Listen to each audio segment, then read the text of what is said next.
Olá, 22 de janeiro de 2019, as principais notícias desta terça-feira estão aqui na TV Difusora. Sistema de Seleção Unificada SISU abre inscrições a partir de hoje, tem novidades. Brasil registra uma denúncia de intolerância religiosa a cada 15 horas. No Maranhão, delegacia especializada atende desde o fim do ano passado. Secretaria de Direitos Humanos do Estado e FUNAI denunciam novas ameaças a povos indígenas do Maranhão, entre eles os Auaguajá. E no estúdio nós vamos falar sobre o fim do Conselho Nacional de Segurança Alimentar e Nutricional, órgão responsável por criar políticas públicas que implementem um direito humano fundamental, a alimentação adequada. O Bom Dia Maranhão está começando agora.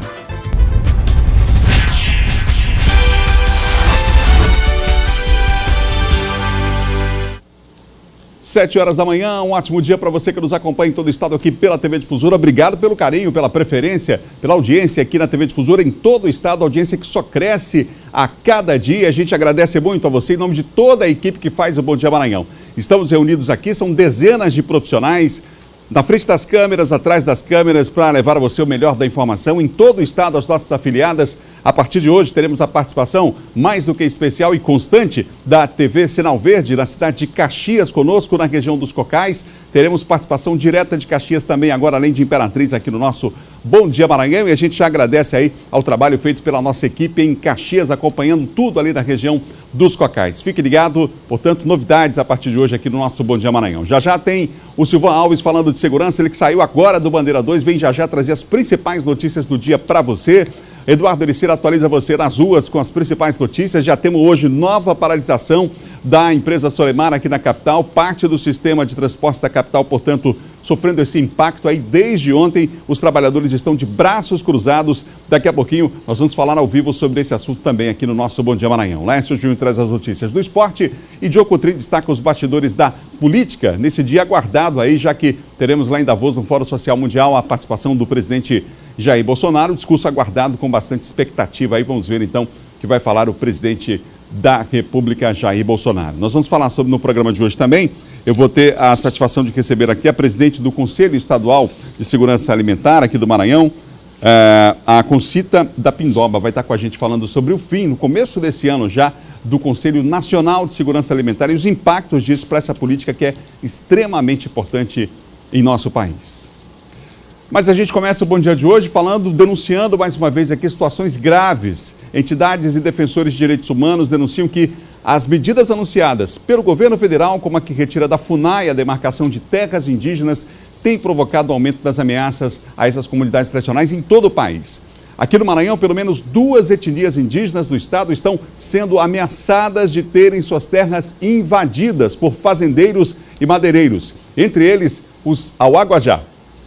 Os Auá formam um dos povos indígenas que vivem no Maranhão. Dependem da floresta para a sobrevivência e, assim como vários outros, estão sob ameaça.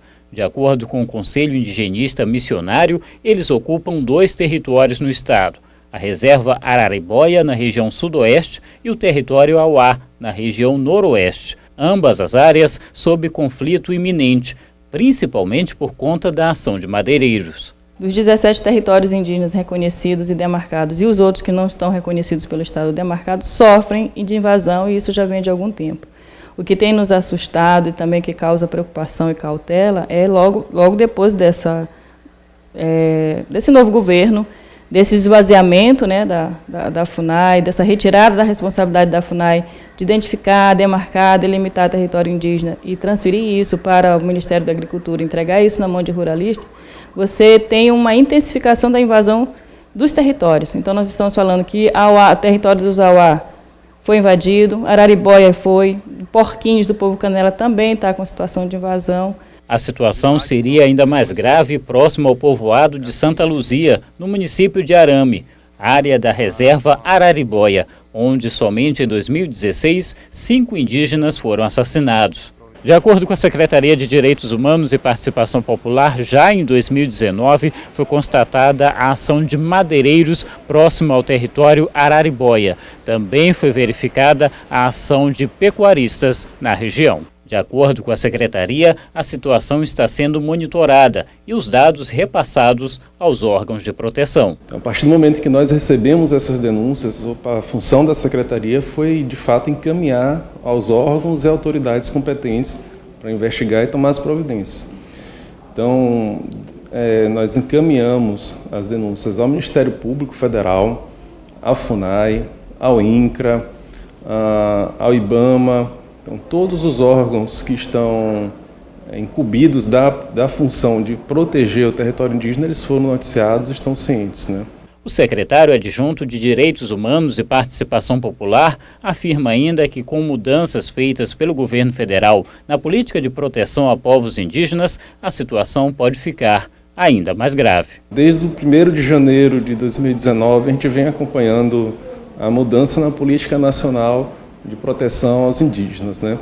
Então, a retirada da FUNAI, a incumbência de fazer a demarcação das terras, bem como a retirada da FUNAI da incumbência de fazer a proteção dos territórios indígenas,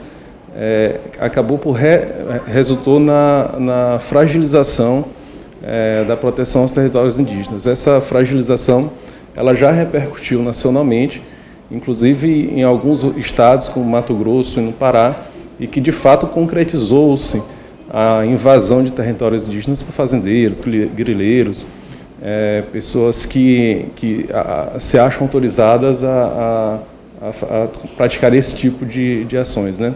Mesma posição do Conselho Indigenista Missionário, que também vê motivo de preocupação para os povos em várias regiões do país. O povo indígena é dono do seu território tradicional, cabe ao Estado reconhecer, preservar, proteger, né, preservar a vida dos povos que estão lá, mas diante dessa insegurança que o próprio governo colocou, deixa os povos numa insegurança maior ainda e essa iminência de conflito é maior com essas invasões que estão se intensificando. Então a gente também não pode achar que tudo isso vai ficar tranquilo, né, porque não é uma situação tranquila de fato.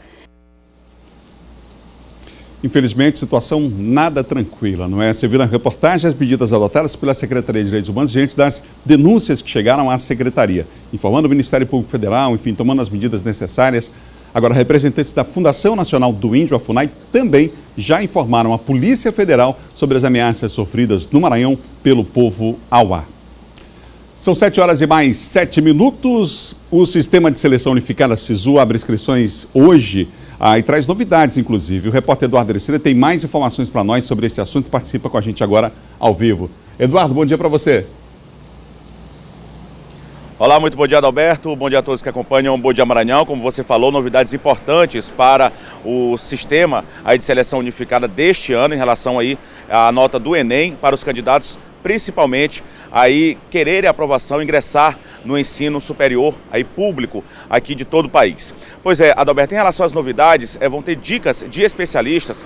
A gente sabe que o SISU, para ingressar na universidade pública por meio do SISU, utilizando a nota do Enem. Então, no próprio sistema, no portal do SISU, tem dicas de como utilizar essa nota do Exame Nacional do Ensino Médio para os candidatos, para poder escolher os cursos. A gente lembra que são duas opções, então os especialistas eles dão dicas a partir da nota do Enem de quais cursos que o candidato pode escolher para poder ingressar com mais facilidade, ter mais oportunidade de ingressar na universidade pública. E a outra novidade é em relação justamente à questão das opções. Como eu disse, são duas opções de cursos que são escolhidas pelo candidato. E aí, até o ano passado, a segunda opção, quando a pessoa não era aprovada na primeira opção que escolhia, tinha a segunda opção e a partir dessa segunda opção, quando ele também não conseguia, ele ficava numa lista de espera, aguardando para tentar ingressar na primeira opção. A partir deste ano, isso mudou, não vai ter mais essa lista de espera. De repente, o candidato, se não ingressar na primeira opção, ele vai ter que aguardar e aí só vai poder ingressar por meio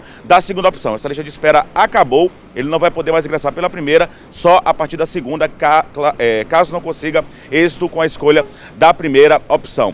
A gente lembra que são mais de 235 mil vagas em todo o país para ingressar em 129 universidades públicas de todo o Brasil. Na Universidade Federal do Maranhão são mais de 2.000 vagas, são 2.463 vagas que estão sendo ofertadas pela Universidade Federal do Maranhão em vários campi. além aqui da capital São Luís, também nos municípios de Bacabal, Chapadinha, Imperatriz e Pinheiro. As inscrições podem ser feitas até a próxima sexta-feira, dia 25 de janeiro, por meio do site sisu.mec.gov.br. O resultado deve ser divulgado até o dia 28 de janeiro, então quer dizer, na próxima segunda-feira, e as matrículas serão feitas nos dias 31 de janeiro, 1º e 4 de fevereiro. O candidato que for selecionado, que conseguir ingressar aí por meio do SISU, ele vai ter que procurar a universidade na qual ele aí desejou cursar, caso seja aprovado. No caso aqui, por exemplo, da capital São Luís, se ele morar aqui, se ele escolher um curso para cá, ele tem que procurar nessas datas 31 de janeiro, 1º e 4 de fevereiro,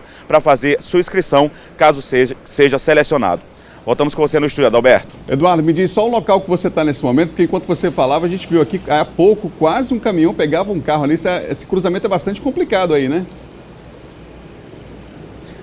Pois é, Adalberto. A gente está aqui já na Estrada da Maioba, bem próxima onde está acontecendo o protesto. Inclusive, daqui a pouco a gente vai retornar para mostrar esse protesto que está acontecendo ainda da empresa 1001, os rodoviários que paralisaram as atividades. E esse é um ponto bastante crítico mesmo. Imagina que tem muita gente que, inclusive, está cortando aqui por esse caminho, porque mais ali à frente é a rotatória da Forquilha, que inclusive aconteceu uma intervenção, agora não é nem mais bem uma rotatória.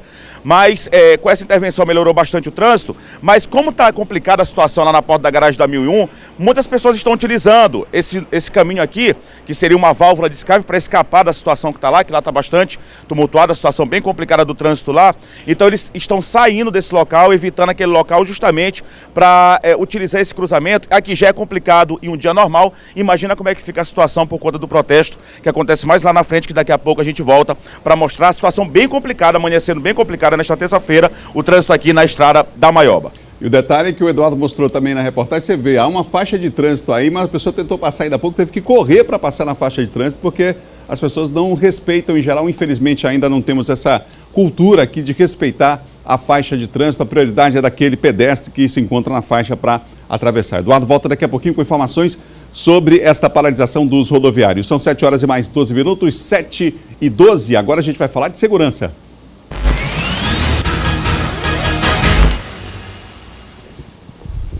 Vamos falar de segurança com o nosso Silvan Alves nessa manhã aqui no Bom Dia. Olá, Silvan, bom dia para você. Bom dia, Adalberto, bom dia a todos. Silvan, vamos falar sobre essa apreensão de uma adolescente lá com drogas na cidade de Imperatriz. Aquela rota que constantemente são feitas apreensões, feitas pela Polícia Rodoviária Federal, apreensões feitas também pela própria Polícia Civil. Dessa vez, a apreensão foi feita pela SENARC, Superintendência Estadual de Combate e Repressão ao Narcotráfico. Os policiais receberam a informação de que essa adolescente de 13 anos, chamou a atenção o fato de ser uma adolescente de 13 anos, não é? Estaria embarcando no ônibus da empresa Nossa Senhora Aparecida e o destino seria aqui a capital. Ela viria fazer a entrega, provavelmente utilizada como mula, que é uma linguagem utilizada no tráfico para quem transporta, guarda, manuseia a droga, e aí ela, provavelmente contratada pelos traficantes, viria fazer essa entrega aqui na capital. Os policiais verificaram na bagagem dela e acabaram encontrando 11 quilos de maconha, quase 2 quilos de cocaína, 1,8 kg de crack, e aí muito, é difícil suspeitar de uma uma garota, ela é tão nova, né? É nova, uma menina praticamente, e aí certamente isso é uma estratégia utilizada pelos traficantes. Lá nesse trecho, nessa rota, que é Goiânia, Imperatriz, São Luís, já apreenderam, por exemplo, 2 mulheres transportando crianças, né, bebê de colo, para não chamar a atenção. Outra vez foram 3 irmãs, isso no ano passado também, que transportavam também uma quantidade semelhante, a cerca de 15 quilos, que também utilizavam crianças que não eram. A polícia descobriu que não eram filhos, eram crianças alugadas pelo tráfico para tentarem passar na fiscalização. E agora seja, um outro crime, né? Exatamente. E agrava o crime. Isso, né? Agrava, com certeza. Isso é previsto no Estatuto da Criança e do Adolescente. E agora, mais esse caso aí, onde eles mudaram a estratégia, contratando essa adolescente para fazer a entrega. Segue a investigação, porque a polícia acha que tinha gente, inclusive lá nas proximidades, observando a movimentação quando ela foi presa, né? E é interessante também descobrir quem receberia esse carregamento aqui na capital.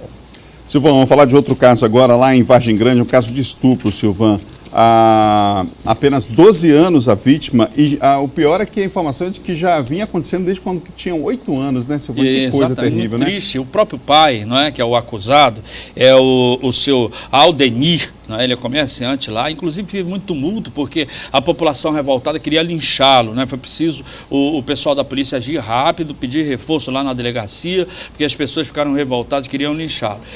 A menina de 12 anos, a própria filha dele, ela disse que tinha medo, não denunciou para a mãe, não falava com outras pessoas, e aí uma prima, ela foi esse final de semana para casa de uma prima, e lá ela resolveu abrir o jogo, falou para a prima que ela já vinha sofrendo esse tipo de abuso praticado pelo próprio pai, e aí foi que a prima alertou a mãe então foi até a delegacia, fez a denúncia e a polícia foi lá e acabou conseguindo prender o acusado. É claro que ele nega, né, e está negando, mas aí há indícios, né, de que isso realmente pudesse estar acontecendo e por isso ele foi autuado em flagrante, já que ela diz que vinha sofrendo esse tipo de abuso desde que tinha 8 anos, né, essa menina que hoje tem 12 anos de idade. E geralmente em casos como esse, a gente não está afirmando que isso aconteceu, a investigação que vai mostrar, lógico. Mas em geral há uma pressão muito grande sobre a menina, sobre a vítima, inclusive no sentido para fazer com que ela não denuncie. Não denuncie, né? Exatamente. É muito comum esse tipo de geralmente, quando ação acontece em família,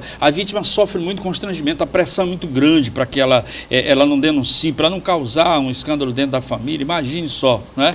E aí por isso a vítima muitas das vezes sofre calada, guarda aquilo em silêncio até chegar num ponto onde já não há mais como suportar e acaba denunciando, geralmente para terceiros, pessoas fora do convívio familiar, pessoas que notadamente não convivem ali diariamente com ela. Obrigado, Silvão, um ótimo dia para você. Ok, Adalberto, bom dia a você, bom dia a todos.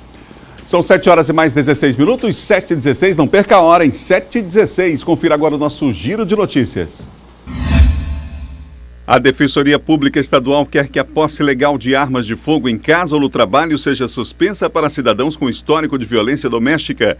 A ideia é reforçar o que já é previsto pela Lei Maria da Penha em casos de medida protetiva de urgência que restringe o porte de armas. A medida tem o intuito de proteger vítimas de violência doméstica em função do decreto assinado semana passada pelo presidente Jair Bolsonaro, que facilita a posse de armas para a população brasileira. Em 2016, 2.339 mulheres foram assassinadas no país por meio de uso de armas de fogo. Em relação aos feminicídios, 43 foram registrados no Maranhão ano passado. Só nesses primeiros dias de 2019, 80 feminicídios foram praticados no Brasil, desse total, 2 aqui no estado. Caiu quase 7% o número de mortes no primeiro ano de vida no Maranhão entre 2013 e 2017. É o que aponta o Departamento de Informática do Sistema Único de Saúde, o DataSUS, ligado ao Ministério da Saúde. O governo atribui a redução a um conjunto de políticas implementadas na área da saúde nos últimos anos, que vão desde a abertura e melhorias de hospitais e maternidades, passando também pela realização de campanhas como o do aleitamento materno.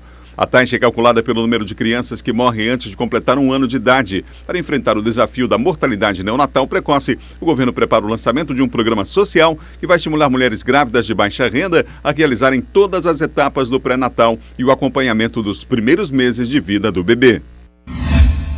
A tabela do IPVA deste ano no Maranhão tem uma novidade. Motocicletas de até 110 cilindradas não pagam mais o imposto. A medida foi aprovada dentro do pacote anticrise que o governador do estado enviou à Assembleia Legislativa no fim do ano passado. Antes disso, a isenção só valia para veículos de até 50 cilindradas. As consultas dos valores do IPVA 2019 do Maranhão podem ser feitas no portal da Secretaria de Estado da Fazenda, www.portalcefaz.ma.gov.br, clicando no menu IPVA, e também no site do Detran, www.detran.ma.gov.br. E aqui no Bom Dia Maranhão, informação não para. Nós vamos agora à região Tocantins, as informações de Imperatriz com Luiz Carlos Lima. Olá, Luiz, um ótimo dia para você. Olá, Adalberto, muito bom dia para você também, bom dia a todos que nos assistem. Olha, a falta de manutenção e as chuvas pioram a situação da Avenida Pedro Neiva de Santana, entre Imperatriz e João Lisboa. Motoristas precisam redobrar a atenção para evitar prejuízos. Mesmo com os pontos alagados, a buraqueira é visível e os transtornos causados são motivos de reclamação. Ficando precário agora com essa buraqueira aqui, principalmente na rotatória. E aí, nesse período chuvoso? A tendência é só de aprofundar mais. Ao longo do percurso da avenida, este, por exemplo, é um dos pontos mais críticos. É que, além dos buracos, é também um dos pontos que ficam alagados quando chove. Tá complicado demais, que é muito buraco. Daqui De João Lisboa para cá é buraco demais. De acordo com o superintendente de articulação política da região tocantina, as providências em relação a obras acerca do recapeamento da avenida já estão sendo tomadas e começam ainda este mês. Aquele acúmulo de água que se dá ali naquela região se dá em função da ocupação desordenada dos bairros arredores dali. E aí, para os próximos dias, eu diria nos próximos 5 ou 8 dias, nós já vamos atacar aquela buraqueira que surgiu naqueles pontos específicos da Avenida Pedro Neiva de Santana. Moradores do povoado Bananal, no município de Governador Edson Lobão, que fica a 30 quilômetros aqui de Imperatriz, reclamam de problemas no sistema de telefonia móvel. Para completar uma ligação, é preciso contar com a sorte. Sua chamada está sendo encaminhada para a caixa postal e estará sujeita à cobrança após o sinal. O celular sem sinal, a chamada que não completa ou cai durante a ligação. Os moradores do povoado Bananal têm dificuldade quando precisam se comunicar usando o sistema de telefonia móvel. Se depender de falar com algum parente, às vezes aqui nessa região aqui pega em alguns lugares, mas lá no parente que a gente quer falar, não pega, então fica incomunicável. Segundo moradores, aqui às margens da rodovia é o local onde o celular geralmente funciona, mas não é todos os dias. Agora mesmo conversamos com pessoas aqui na praça que afirmam que enfrentam sérios problemas na hora de fazer uma ligação. José é taxista, tem clientes fixos com o contato dele, mas quando precisam do serviço, tem que ir pessoalmente até a praça marcar o horário da corrida. As pessoas às vezes precisam do nosso trabalho e nós não podemos comparecer porque a ligação são falha, não chama às vezes e não atende porque dá fora de área. Às vezes tá em área, mas só dá fora de área. Mas infelizmente aqui a gente fica tentando uma, tentando outra. E é arriscado o nego para conseguir a brigada lá na Imperatriz. Que aqui, o governador Edson Lobão, ele disse que esse aqui, que é esse pebinho aqui, disse que é o bom. Lá nem receber e nem liga ele lá para cá. Eram essas as informações aqui da região da Alberta. A gente volta com você. Até amanhã. Obrigado, Luiz, pelas informações aí em Imperatriz. E a partir de hoje nós teremos também aqui no Bom Dia Maranhão a participação mais constante dos nossos amigos da TV Sinal Verde da cidade de Caxias. A emissora vem se destacando na comunicação na região dos Cocais e desde setembro de 2015 é afiliada ao Sistema Difusora de Comunicação. E é para lá que nós vamos agora com José Carlos. Um prazer tê-lo aqui no Bom Dia, Zé Carlos. Olá, Adalberto, bom dia. É um grande prazer participar com as notícias de Caxias no Bom Dia Maranhão. E hoje a gente traz uma reportagem realizada no Hospital Regional, que mostra uma cirurgia de plexo braquial, procedimento de alta complexidade feito pela primeira vez no interior do Maranhão. Miguel fez a cirurgia do plexo braquial após um acidente de moto. Hoje eu estou me sentindo melhor, né? A vez que eu estava, né? Eu passei 4 meses de sofrimento, né? Não podia suspender meu braço, né? Hoje pelo menos aliviou as dores, né? Aí através do trabalho da terapia é porque vai vir a melhora, né? Eu agradeço muito toda a equipe do doutor Tiago, né? Os pessoal me trataram super bem, tanto eu como minha esposa, né? E eu tenho só que dizer, muito obrigado, né? Pelo que eles fizeram por mim, né? A cirurgia de Miguel durou 3 horas, mas o tempo pode variar dependendo de cada caso. Além do procedimento cirúrgico, o pós-operatório necessita de acompanhamento de outros profissionais de saúde. O paciente vai ter que fazer várias sessões de fisioterapia, exercitar o braço para que o nervo possa crescer de forma adequada e a força do braço possa voltar o mais próximo possível do normal. Então, o procedimento cirúrgico é só a primeira etapa do tratamento. Ele ainda vai ter o auxílio de outros profissionais, principalmente da fisioterapia, para poder ter o melhor resultado possível. Essa foi uma cirurgia de alta complexidade e a primeira a ser realizada em um hospital do interior do estado. Eles fizeram essa cirurgia, que é uma cirurgia inédita aqui na nossa região, né? Cirurgia dessas que só fazem nas capitais, ou Teresina ou São Luís. Então, foi a primeira cirurgia realizada aqui no interior do estado do Maranhão, né? Que é essa cirurgia de reconstrução de plexo braquial, que é uma lesão característica, uma lesão bem característica em pacientes acidentados de moto, por acidente de motocicleta. Geralmente, vários pacientes acontece esse tipo de lesão, ou parcial ou total desse plexo. Voltamos a São Luís. É com você, Adalberto. Obrigado, Zé Carlos. Mais uma vez, um prazer tê-los aqui no Bom Dia Maranhão. Um abraço aos amigos aí em Caxias, em especial a Juliana, também ao Ricardo Marques, nossos amigos que trabalham aí na TV Sinal Verde, fazendo um grande trabalho com credibilidade aí na região dos Cocais. No próximo bloco, o governador Flávio Dino deve chamar 3 secretários para assumir 3 deputados para assumir secretarias de governo. Assunto para John Coutrin. E mais, saiba como ficou a classificação do estadual após a primeira rodada e vamos falar também de Copa do Nordeste, do Maranhão Atlético Clube que venceu pelo estadual no final de semana, tem as imagens também, tudo isso com Laércio Júnior. São 7h24, bom dia, volta já imagens ao vivo nesse momento da empresa 1001, aí na empresa 1001, portanto, braços cruzados, os trabalhadores da Solemar, parte do sistema de transporte da capital afetado por essa paralisação, já os detalhes aqui no Bom Dia.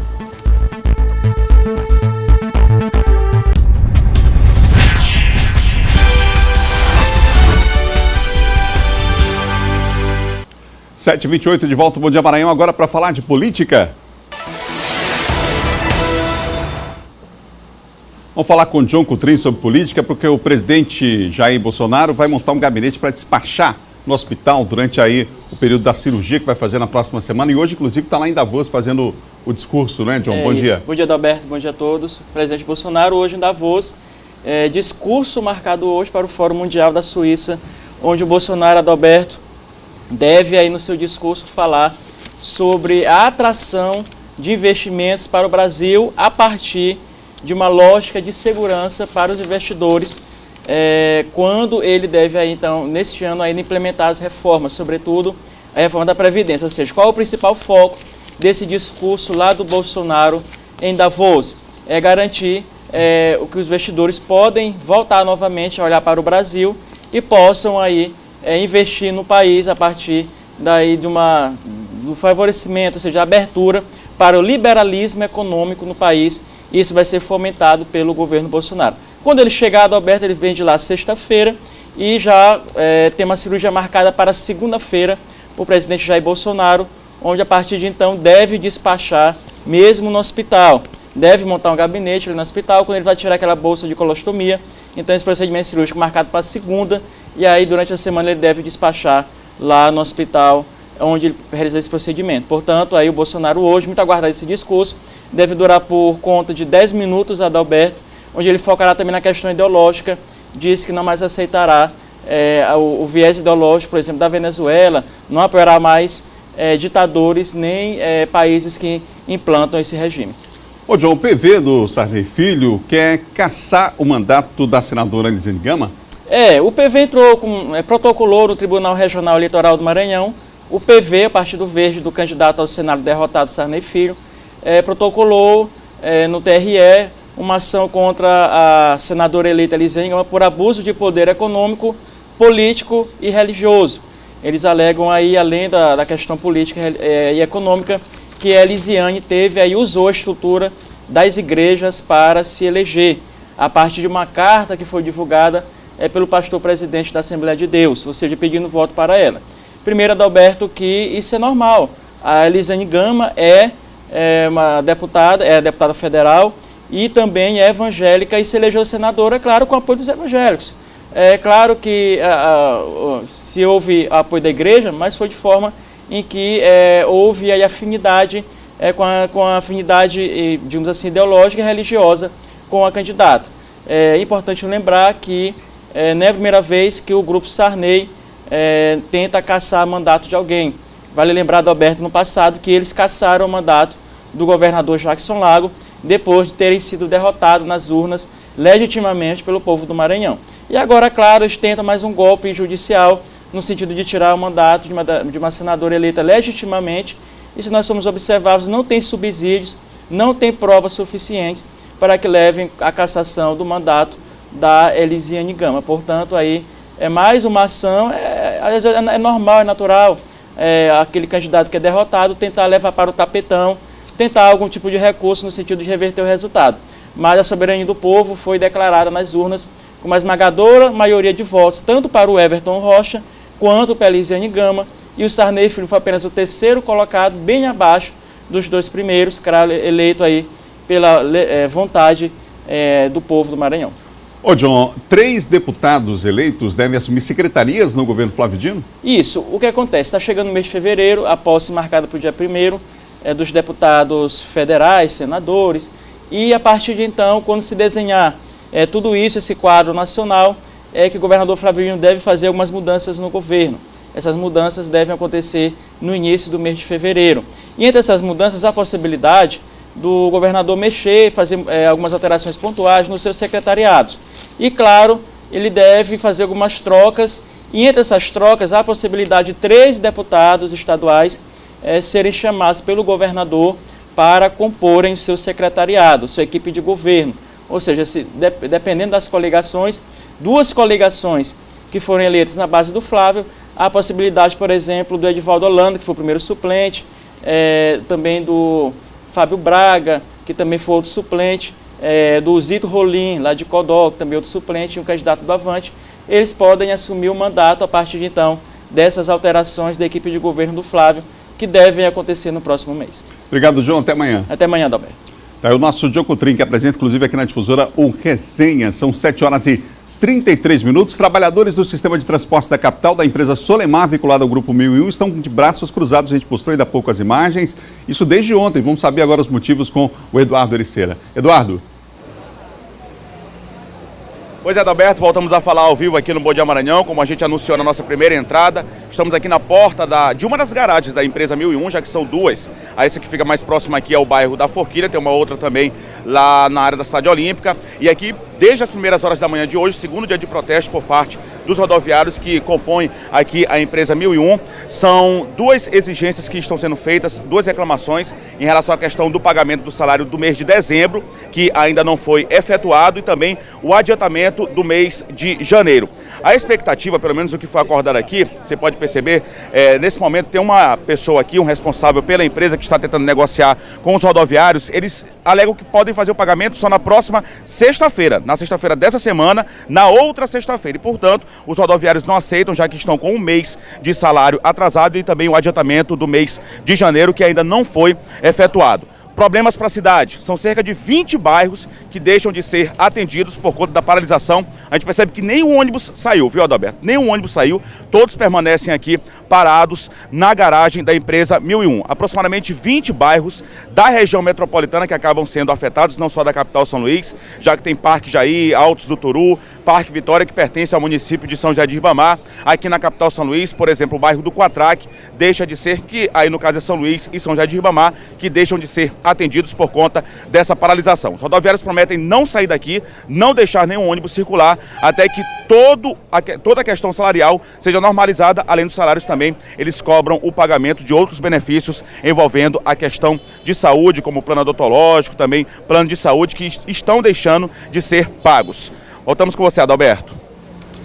É o nosso Eduardo trazendo informações, imagens ao vivo, portanto, os ônibus, trabalhadores de braços cruzados, você vê aí os ônibus parados, afetando aí mais de cerca de 20 bairros aqui da capital, uma situação bastante complicada desde ontem. A gente espera que um acordo seja amarrado aí, né, que, enfim, haja um acordo entre trabalhadores e empregados para que a população não sofra mais uma vez. Hoje é o segundo dia de paralisação por conta dessa questão nesta região da cidade. Vamos falar de esporte agora?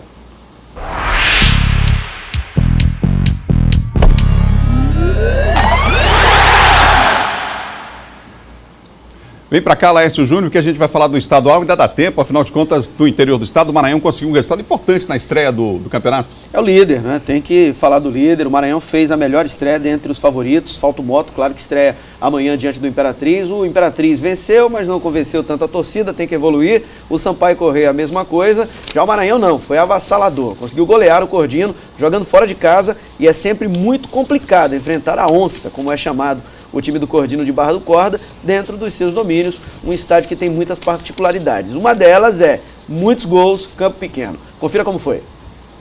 O domingo foi de estreia de Mac e Cordino no Leandrão, em Barra do Corda. O Maranhão, bom visitante. Na estreia, Marcinho Guerreiro. O Cordino deu logo um cartão de visitas aos 15 minutos do primeiro tempo.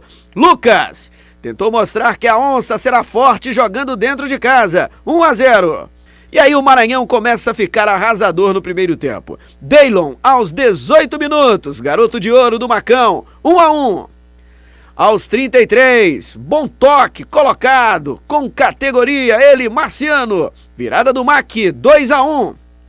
Aos 38 minutos, Deylon mostra oportunismo e marca o terceiro do Macão, 3-1.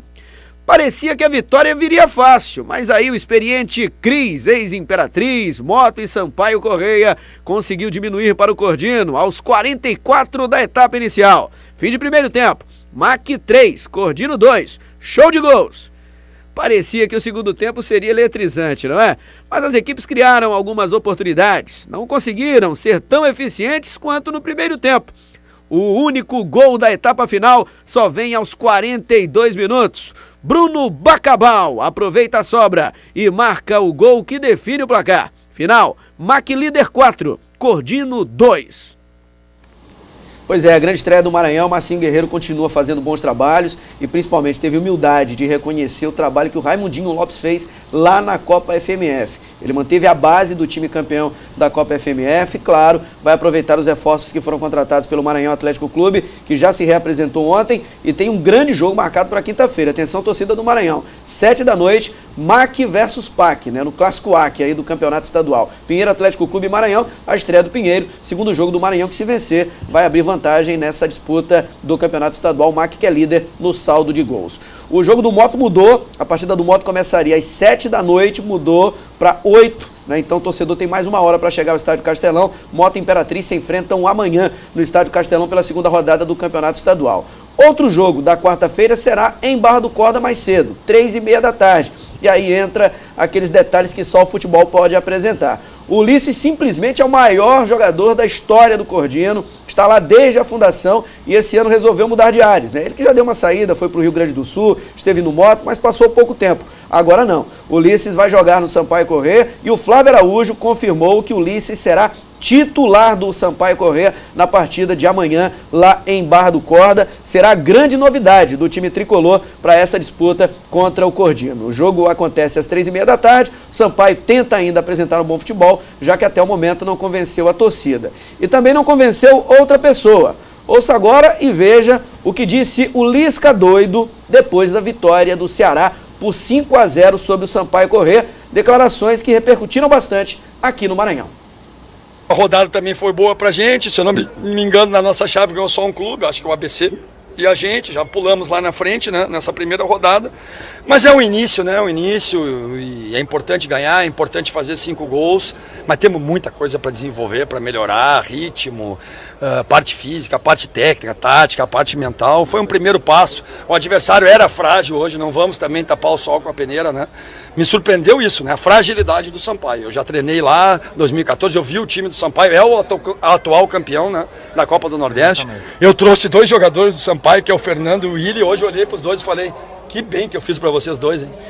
Com todo respeito, né? Com todo respeito. É um outro nível hoje o Ceará em relação ao Sampaio, com todo respeito.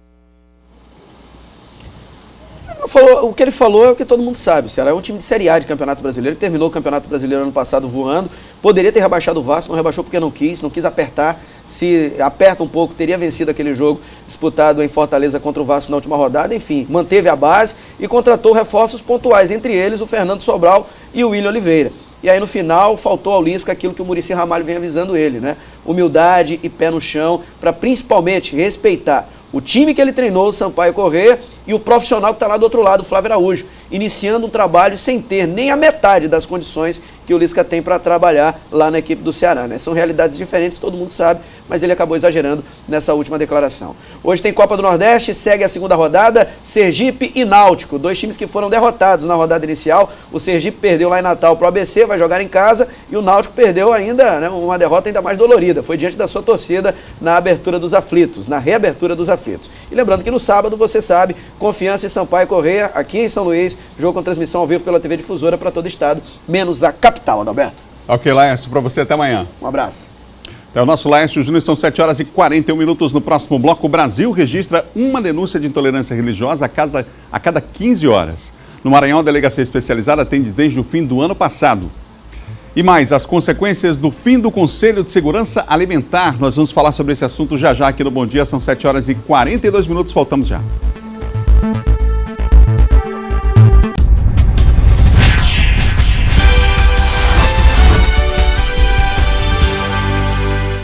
(7h45), ainda nos primeiros dias do novo governo federal, Foi decretado o fim do Conselho Nacional de Segurança Alimentar e Nutricional, CONSEA, órgão responsável por criar, em diálogo com o poder público e a sociedade civil, políticas públicas que implementam o direito humano fundamental à alimentação adequada. Sobre o assunto eu converso agora com a Concita da Pindova, que é presidente do Conselho Estadual aqui do estado do Maranhão. Concita, é um prazer tê-la aqui no Bom Dia. Bom dia, nós do Conselho agradecemos o convite e a oportunidade de estarmos aqui. Bom, vamos falar sobre essa mudança, porque assim, esse novo governo não extinguiu a política nem a lei. Mas então, em que foi afetada essa extinção do Conselho Nacional?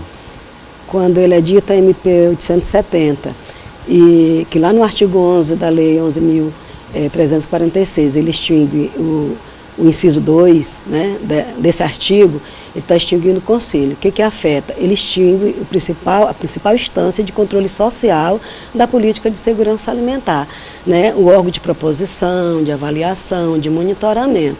Então, obviamente, a política permanece, mas ela permanece solta e vários direitos, a partir daí, ele passa, né, obviamente, a ser violado. Além disso, há um aspecto relacionado também à gestão de recursos, enfim, a essas possibilidades de um apoio maior do governo federal aos estados, isso também foi afetado? Sim, porque quando o CONSEA ele propõe as diretrizes principais, ele propõe também a possibilidade de orçamento, né? Se não tem o conselho, não tem essa proposição. Então, se o governo federal ele destina recursos com financiamento para os estados, através de convênio, e, logicamente, não teremos mais esses convênios, que fortalecem os conselhos estaduais, a política no estado, e o estado desce até os municípios e fortalece os municípios também. Vamos falar para as pessoas que estão assistindo a TV Difusora, como é que funciona na prática o Conselho, como é que funcionava o Conselho Nacional de Segurança Alimentar e esse elo com os estados? Em que as pessoas eram beneficiadas? Como é que funcionava isso na prática? O Conselho Nacional, ele é o responsável, assim como os estaduais, de convocar a conferência. As conferências são convocadas a cada 4 anos, certo? Lá nas conferências saem as proposições de diretrizes e prioridades da política de segurança alimentar. O CONSEA propunha ao Poder Executivo a execução dessa política, tanto no plano quanto na política de segurança alimentar. Essas diretrizes elas seriam monitoradas diuturnamente pelo Conselho, que o Conselho ele é formado por poder público e sociedade civil, sendo que a maioria, 2/3, é de entidades da sociedade civil e 1/3 membros oriundos do governo, certo? Então, se esse órgão propositivo, né, porque ele é vinculado diretamente ao gabinete do presidente da República, ele deixa de existir, obviamente, né, ele deixou de existir. Então, a gente também quer compreender, claro, né, reuniões estão acontecendo, como é que daqui para frente essa política ela vai existir. Essa fragilidade toda, junto aos movimentos sociais, aos segmentos da sociedade, às entidades e os povos prioritários da segurança alimentar, dessa política, como é que eles vão viver se não tem mais o órgão de controle social a favor deles e da política. E como é que as pessoas tinham direito a esse acesso que é básico, né? A alimentação é fundamental, é básico. Eu lembro do Betinho falando que quem tem fome tem pressa, né? Isso. E aí como é que funcionava isso na prática, essa assistência à população? Olha, na prática, para garantir esse direito humano à alimentação adequada, havia vários programas e projetos, né? Dois programas a gente pode trazer aqui já assim de imediato, que é o Programa de Aquisição de Alimento, que é o PAA, que ele vem via governo federal para o estado, que vai para os municípios, que é misto, o agricultor familiar ele vai trabalhar. Esse programa é uma via de mão dupla, né? O agricultor produz, comercializa e o Estado doa para as entidades socioassistenciais em situação de vulnerabilidade. Nós temos o PENAI, que é o Programa Nacional de Alimentação Escolar, que as escolas dos estados, municípios da federação são obrigados por lei, pela Lei 11.947, a comprar o mínimo de 30% da produção agrícola para a complementação da alimentação escolar. E também tem os equipamentos públicos, né? Também tem a luta pelo direito à água, pela demarcação de terras indígenas e quilombolas, pelo direito à erradicação do agrotóxico. Está tudo relacionado, Tudo, né? Relacionado, direito à terra, moradia. Eu represento uma entidade de moradia no Conselho Estadual, tá? Direito à terra, direito à moradia. A gente entende que, embora tenham conselhos específicos, esse conselho é um conselho maior, deixa de existir, então a gente se preocupa com a extinção também desses programas, desses projetos, desses equipamentos. Para encerrar, está previsto agora em fevereiro 2 atividades, uma audiência, não é? Sim, uma audiência pública e também o chamado Banquetaço Nacional? Sim. O Estado do Maranhão, desde o dia 2 de janeiro, tem se reunido assim, 2 dias na semana, 3 dias na semana, para discutir a medida provisória. Nós formamos uma equipe pequena, tá? Para estar discutindo, analisando e definindo o que vamos fazer. Então, nós teríamos uma audiência agora dia 25, por decisão da maioria, essa audiência vai ficar para o dia 22 de fevereiro, né? Porque nós queremos trazer toda a sociedade, a imprensa e os senadores e deputados federais, e no dia 27 nós vamos fazer o banquetaço, a priori, né? Está definido que seria na Praça Deodoro, e de lá a gente sai encaminhada direto para o Palácio. Obrigado, conselheira, pela entrevista. A gente vai falar mais sobre o assunto já próximo ao banquetaço lá no mês de fevereiro. Tá bom? Obrigado pela oportunidade.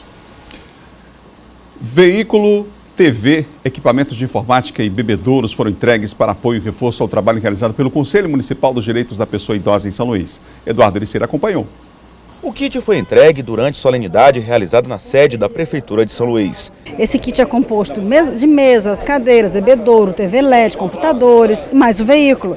Então, assim, é um kit que a pessoa pode dizer, mas é uma articulação com o governo federal, a Prefeitura não tem nada a ver. Lê do engano, porque toda articulação ela parte da gestão municipal.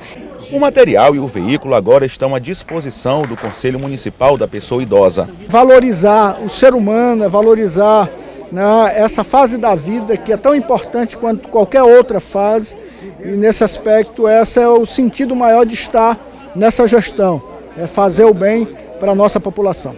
O Conselho Municipal da Pessoa Idosa possui funções deliberativas, normativas, controladoras, fiscalizadoras e consultivas, no que se refere à política municipal do idoso. Esse conjunto de pessoas estão lutando para isso, para garantir o direito ao envelhecimento saudável. E a Câmara de Vereadores está presente e vai dar a sua contribuição com esse importante debate para garantir o direito dessa parcela da nossa população. Durante a solenidade foi destacado o trabalho que já é realizado em São Luís na atenção à pessoa idosa. Hoje aqui é um momento que foi de felicidade, porque estamos fazendo a entrega deste kit, né, para a prefeitura local, para ser mais um instrumento de trabalho do Conselho Municipal. Eu espero que ele realmente se converta em benefício a todo idoso. Só no ano passado, a Defensoria Pública do Estado registrou mais de 5.000 atendimentos a pessoas idosas. Desse total, mais de 1.000 atendimentos foram relacionados a violações de direito. É importante o Conselho Municipal, o Conselho Estadual estão de parabéns ao receber esse kit, que vai viabilizar fiscalizações para que essa pessoa idosa possa ter dignidade na nossa cidade e no nosso estado. Na oportunidade, o prefeito destacou os avanços já conquistados na política de atenção à pessoa idosa. A ideia é de poder continuar trabalhando em parceria com toda esta rede de proteção ao idoso. Então hoje nós tivemos uma boa reunião e trazendo bons anúncios para esta rede. Ontem foi o Dia Nacional de Luta contra a Intolerância Religiosa. Você sabia que aqui em São Luís, desde o fim do ano passado, há uma delegacia especializada nesse tipo de crime? Há pouco mais de 3 meses, a capital conta com a delegacia especializada em crimes raciais, agrários e de intolerância religiosa. No momento, pelo menos 8 casos estão com investigações em andamento. 5 deles, ou seja, mais da metade, por conta do desrespeito às diferenças ou crenças religiosas de terceiros. Eu esperava que isso já fosse algo até bastante superado, porque nós somos um país com uma diversidade religiosa muito grande. E notadamente aqui no Maranhão a gente tem uma convivência muito boa. Mas o que ocorre é que com as mídias sociais, muitas pessoas estão, digamos, indo além da manifestação de opinião e acabam ofendendo aquela convicção religiosa de outra pessoa e ofendendo de maneira criminosa. A criação da delegacia especializada foi uma das medidas adotadas pela Secretaria de Igualdade Racial, como forma de preservar a diversidade de manifestações religiosas, inclusive de matriz africana, presentes no Maranhão. Nós estamos num estado que tem 3/4 da população de negros. Esses negros são descendentes, de africanos, e que muitos deles preservaram as religiões de matriz africana. Então, contra essas religiões é que nós temos a maioria dos atos de intolerância religiosa. No estado, as denúncias referentes à intolerância religiosa corresponderam a cerca de 2,5% do número de casos nacionais registrados em 2018, de acordo com dados divulgados pelo Disque 100.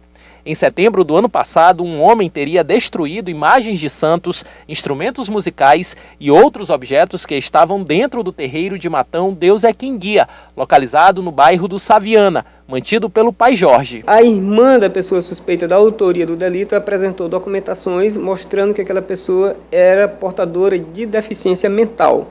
De qualquer modo, isto segue para o Poder Judiciário para julgamento, porque a deficiência mental ela tem diversos aspectos e um dos aspectos o juiz pode inclusive se entender necessário internar aquela pessoa para tratamento e evitar que haja novos fatos de gravidade naquela comunidade. Ainda no ano passado, os perfis nas redes sociais da Catedral Metropolitana de São Luís foram alvos de xingamentos, ofensas e ameaças, depois que fotos e vídeos foram publicados da Missa dos Quilombos. As postagens, na época, segundo os organizadores, foram tomadas por demonstrações de ódio e de intolerância religiosa. Quem trata do assunto afirma que a desinformação é um dos principais fatores que gera o preconceito.